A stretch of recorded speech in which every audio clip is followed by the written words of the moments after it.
So we are to find out like we are to do more of like this is more of like an overview of gastrointestinal neuroendocrine tumors. Alright. So for this we just look at the whole concept of neuroendocrine tumors, right? We're not taking a particular example to look at it. So when I'm looking at a whole group of things, I always take it as an overview and all of that. So for this gastrointestinal neuroendocrine tumors, I say that there are a type of cancers that arise from neuroendocrine cells found within the gastrointestinal tract. Now, neuroendocrine tumors can be found all over the body, but we're basically talking about the ones that from adrenal down to appendix. Those ones are the gastrointestinal, you get. So we say that the neuroendocrine cell, they're the ones that actually play roles in hormone production and regulation of the nervous system. So they actually link processes like digestion and stress response. You know. So pathogenesis, how does it come to be?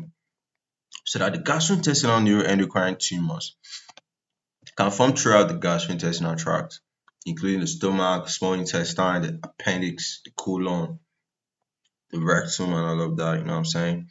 So type 6, you go have functional tumors. These ones are producing hormones that cause distinct clinical syndromes like carcinoid syndrome. Then we have non-functional tumors. These do not produce hormones or cause symptoms until they grow large and metastasize or spread. Do you understand? So if you're having a gastrointestinal neuroendocrine tumor, your symptoms is basically stomach pain, diarrhea, nausea, vomiting, unintentional weight loss, bleeding, right? And the symptoms, the blood will be brightly red. You understand? Then carcinoid syndrome, we are developing some symptoms due to what? The tumor growth, like flushing, diarrhea, heart palpitations, wheezing, due to hormonal secretion by the tumor. Alright. Diagnosis is mainly what? You could see me here having an imaging. So diagnosis is mainly CT scans, MRI, ultrasound, nuclear medicine tests like PET, CT scan. Biopsy, that's when you take a tissue sample, send it to the lab, blood and urine test, and all of that. Treatment is mainly surgery or medications like what somatostatins analog, chemotherapy, radiation therapy, targeted therapies. All right.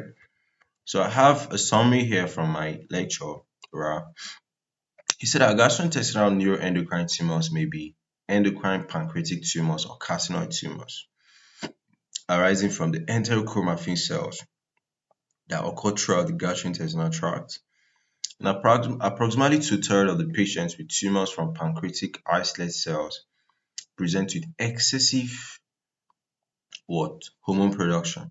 Like I'll be having insulinoma, gastrinoma, VIPomas, glucagonomas, somatostatinomas, right? So somatostatinomas are associated with steatorrhea, gallstones, hyperglycemia. It's like the condition, right? How will I put it? The symptoms actually depends on the organ that is basically what affected, right?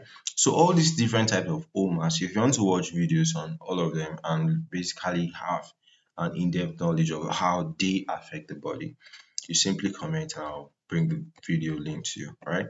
So this is for gastrointestinal neuroendocrine tumors.